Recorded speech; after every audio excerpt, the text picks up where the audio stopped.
शाबूत आणि अद्भुत अशा वैचारिक दृष्टिकोन असलेल्या माझ्या बुद्धिमान मित्रमैत्रिणींना माझा नमस्कार. मित्रमैत्रिणींनो, हे चॅनलचे ऑडिओज बनवण्याकरता मी माझा काही वेळ देतो, तर कृपया तुम्ही मला प्रोत्साहन देण्याकरता चॅनलला सबस्क्राईब करा. अधिकाधिक लोक बघून जात आहेत, सबस्क्राईब करत नाही आहेत, लाईक करत नाही आहेत. त्यांनाही विनंती आहे, कृपया प्रोत्साहन करण्याकरता सबस्क्राईब करा. आजचं आपलं असूड जे आहे ते ठाणेमधील शहापूर येथे RS दमानी शाळेमध्ये एक घटना घडली. ती घटना म्हणजे बाईपणाला कळीमाच आहे. शाळेच्या मुलींच्या स्वच्छतागृहामध्ये रक्त सांडलं होतं, रक्ताचे डाग होते, म्हणून मुख्याध्यापिकेने मुलींना हॉलमध्ये उभं करून त्यांचे सॅनिटरी पॅड चेक करायला लावले. त्या मुलींवरचा आघात काय असेल, त्या मुलींच्या मनावरती काय झालं असेल.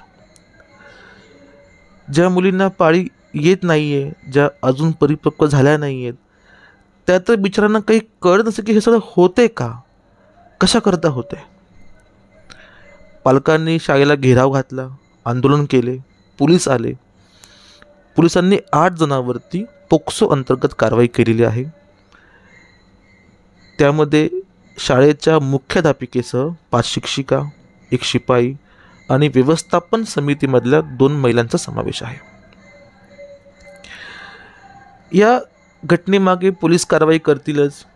ही घटना वर्तमानपत्रातून, बातम्यातून आपल्या सर्वांना कळली असेल.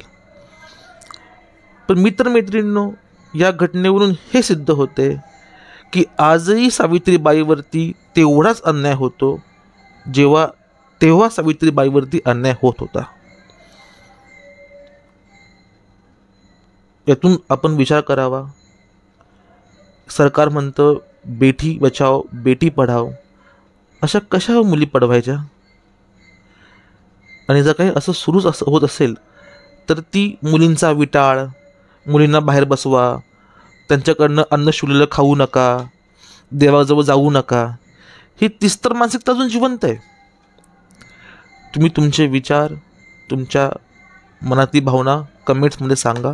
कमेंट सेक्शन तुमच्याकरता खुलं आहे. लाईक बटन तुमचं आहे, डिसलाईक बटन तुमचं आहे. कृपया सबस्क्राईब करा. धन्यवाद.